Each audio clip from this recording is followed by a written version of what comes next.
خبروں کے سلسلے کو آگے بڑھاتے ہوئے آپ کو بتائیں کہ اسلام آباد میں حکومتی وفد ایک بار پھر مولانا فضل الرحمان سے ملاقات کے لیے پہنچا۔ چیئرمین پیپلز پارٹی بلاول بھٹو زرداری رات دیر گئے مولانا فضل الرحمان کی رہائش گاہ پہنچے اور JUI سربراہ سے ملاقات کی۔ مولانا فضل الرحمان سے طویل ملاقات کے دوران آئینی ترمیم سے متعلق مشاورت کے بعد بلاول بھٹو وکٹری کا نشان بنا کر واپس روانہ ہوئے۔ رات دیر گئے ایک مرتبہ پھر وفاقی وزیر داخلہ محسن نقوی بھی مولانا فضل الرحمان سے ملاقات کے لیے ان کی رہائش گاہ پر پہنچے تھے۔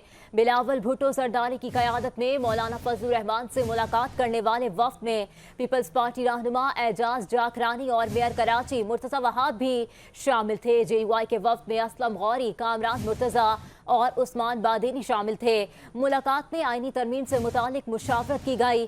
بلاول بھٹو کی مولانا فضل الرحمان سے ملاقات کے بعد JUI کے رہنما کامران مرتضی کا کہنا تھا کہ حکومت کی جانب سے کچھ تجاویز آئی ہیں، تجاویز پر پارٹی کے باقی رہنماؤں سے بھی مشاورت کی جائے گی۔ JUI کے رہنما کامران مرتضی کا کہنا تھا کہ آئینی ترمیم پر PTI سمیت تمام جماعتوں کو اعتماد میں لیا جائے۔ انہوں نے کہا کہ آئینی ترمیم آج اسمبلی میں آ رہی ہے یا نہیں، اس سے متعلق ہمیں معلوم نہیں۔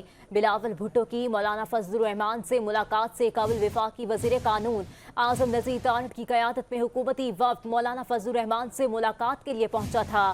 وفد میں وفاقی وزیر داخلہ محسن نقوی بھی شامل تھے، جس کے بعد بیرسٹر گوہر، اسد قیصر، عمر ایوب، شبلی فراز اور صاحبزادہ حامد رضا پر مشتمل PTI کا وفد بھی مولانا فضل الرحمان سے ملاقات کے لیے پہنچا، تاہم وہاں پر حکومتی وفد کی پہلے سے موجودگی کے باعث واپس آ گیا۔